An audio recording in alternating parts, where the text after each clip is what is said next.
Habang kinakamot ni Arian ang sukat ni Louie sa kamay, nakipagkwentuhan siya sa mga to.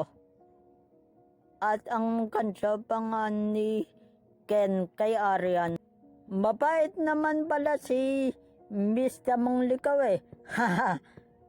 Hala Arian, tingnan mo si Louie namumula porque hawak mo ang kanyang kamay.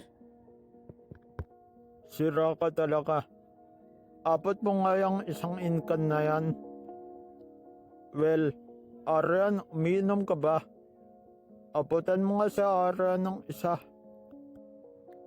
Ayun naman bala, may pasobra naman pala. Nagtataka pa kami kung bakit 10 binili mong beer para pala kay Arian yung sobra. Iba na talaga to. Tinamaan ka kay Arian, tol, no? Hahaha. Okay, salamat ito sa inumin na. Well, magmakaling ka Louie Huwag mo muna ikilos-kilos yung kamay mo. Tutuko pa yan. Pansamandala lang yung linakay ko sa kamay mo. Pero linakayan ko na yan ng gamot. Mamaya pumunta na lang dahil sa klinik para patignan natin kung kung okay na yan. Okay lang naman. Well, Arian, nanonood ka ba ng banda? May tataan kasi titong Panda. Galing silang kabilang school. Kitang-kita dito yung bandang yon. From kabilang school sila. Kung gusto mo, samahan mo kami. Kung gusto mo lang naman. At sinilip ni Lay mula sa baba yung banda kung dadaan na. Nung nakita niyang bataan na ito, sumilip na rin yung tatlo at kasama nila si Arian. At pagkatapos, nanood na sila.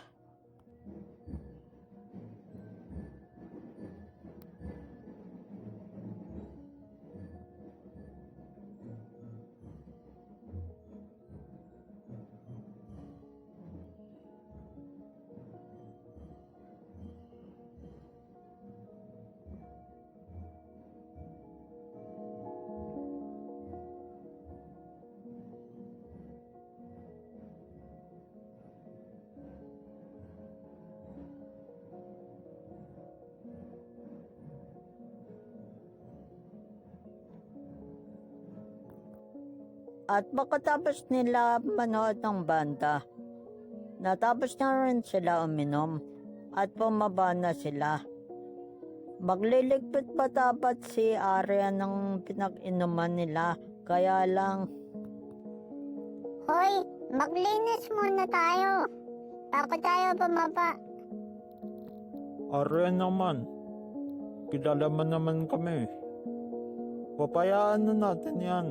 May maglilinis naman yan eh. Tatawakan na lang nila yung janitor. Makikita na yan. Sila na pahala dyan.